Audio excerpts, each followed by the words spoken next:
నమస్తే, welcome to I news. AI వచ్చేస్తోంది, మన ఉద్యోగాలు ఊడిపోతాయి. ఈ మధ్య కాలంలో ఐటీ ఉద్యోగుల నుంచి మొదలుకొని ప్రతి ఒక్కరిని భయపెడుతున్న మాట ఇదే.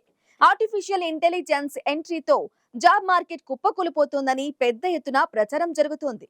కానీ ఈ ప్రచారంలో ఏ మాత్రం నిజం లేదని, అసలు కథ వేరే ఉందని లేటెస్ట్ రిపోర్ట్స్ చెబుతున్నాయి. ఇక తాజాగా విడుదలైన నౌకరీ జాబ్ స్పీక్ రిపోర్ట్ ఉద్యోగాల గురించి మనలో ఉన్న అపోహల్ని పటాపంచలు చేస్తుంది. ముఖ్యంగా మన హైదరాబాద్ జాబ్ మార్కెట్ లో నయా జోష్ చూపిస్తూ దేశంలోనే టాప్ లో నిలిచింది. అసలు ఏ రంగంలో ఉద్యోగాలు పెరుగుతున్నాయి, ఏ స్కిల్స్ కు డిమాండ్ ఉంది?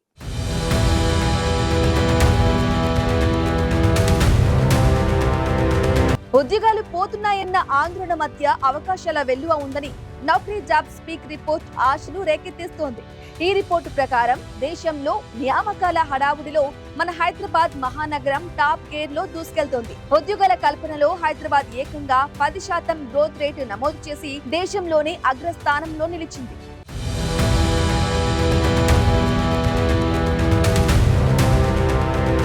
అందరూ భయపడుతున్న ఏఐ టెక్నాలజీ రంగంలోనే సరికొత్త ఉద్యోగాల విప్లవాన్ని సృష్టిస్తోంది. ఆర్టిఫిషియల్ ఇంటెలిజెన్స్, మెషిన్ లెర్నింగ్ నిపుణుల నియామకాలు ఏకంగా 54% పెరిగాయి. కానీ ఇక్కడే ఓ పెద్ద ట్విస్ట్ ఉంది.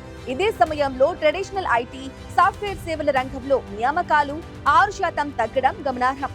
అంటే టెక్నాలజీ మారుతోంది, దానికి తగ్గ స్కిల్స్ ఉన్న వారికి అవకాశాలు పెరుగుతున్నాయే తప్ప ఉద్యోగాలేం పోవట్లేదు.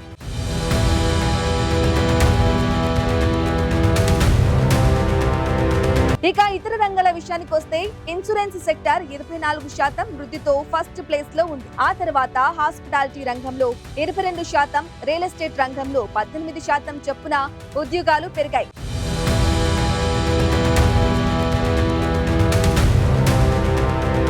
అయితే బ్యాంకింగ్, ఫైనాన్షియల్ సర్వీసెస్ రంగాల్లో 11%, టెలికాం సెక్టార్ లో 13% ఉద్యోగాలు తగ్గుముఖం పట్టాయి. ఈ రిపోర్ట్ లో అందరికంటే గుడ్ న్యూస్ ఫ్రెషర్లకు 3 ఏళ్లలోపు అనుభవం ఉన్న వారికి ఉద్యోగావకాశాలు 7% పెరిగాయి.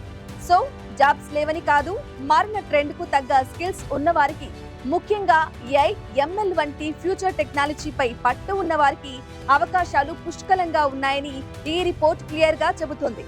ఇది నిరుద్యోగులకు ఖచ్చితంగా ఒక బూస్టింగ్ న్యూస్.